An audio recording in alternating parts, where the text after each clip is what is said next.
Disclaimer. This video is for entertainment purposes only. Do not attempt this at home. Vitiated how-to will not be responsible because you decided to be a cheap ass and not hire a professional. On with the show.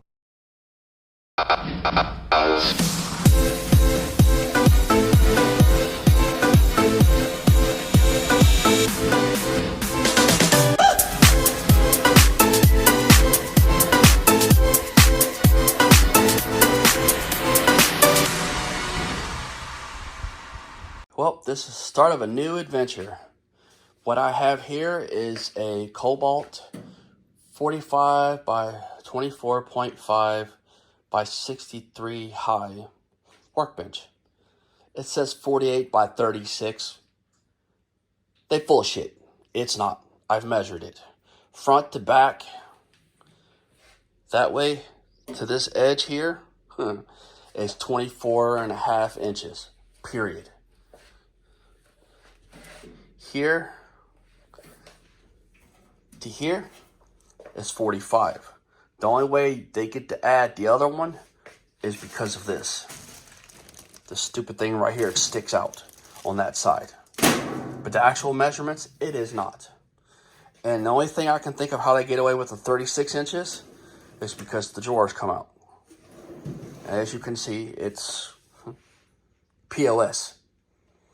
But for the price I paid for it, it'll serve my purpose. It's got metal pegboard in the back instead of the cheaper one. It's got the cardboard.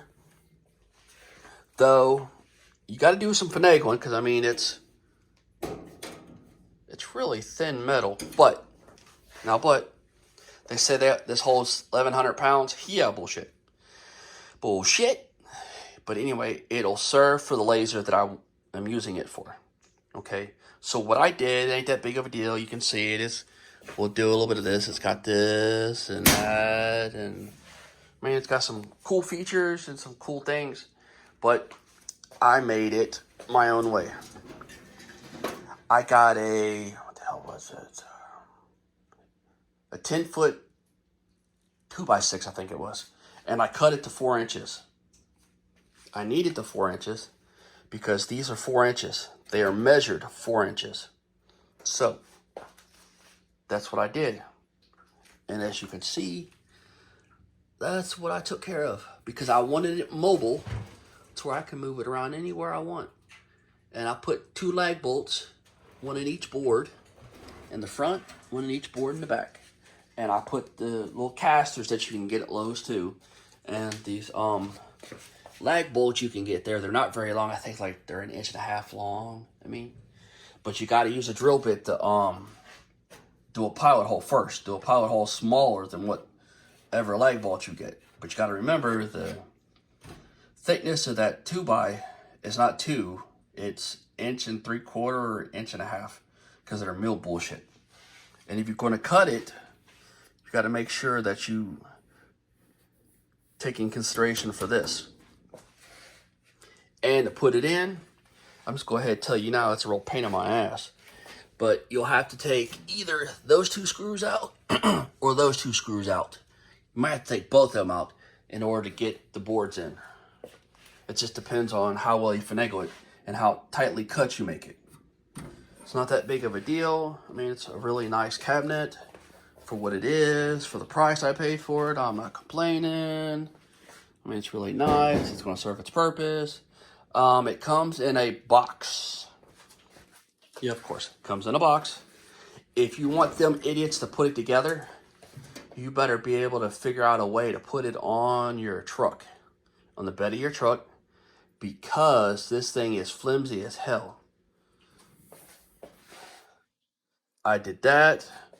I bent the shelf in the back trying to finagle it, but where I was at, I put the legs on it first before I got home because I knew it wouldn't ride well if I didn't.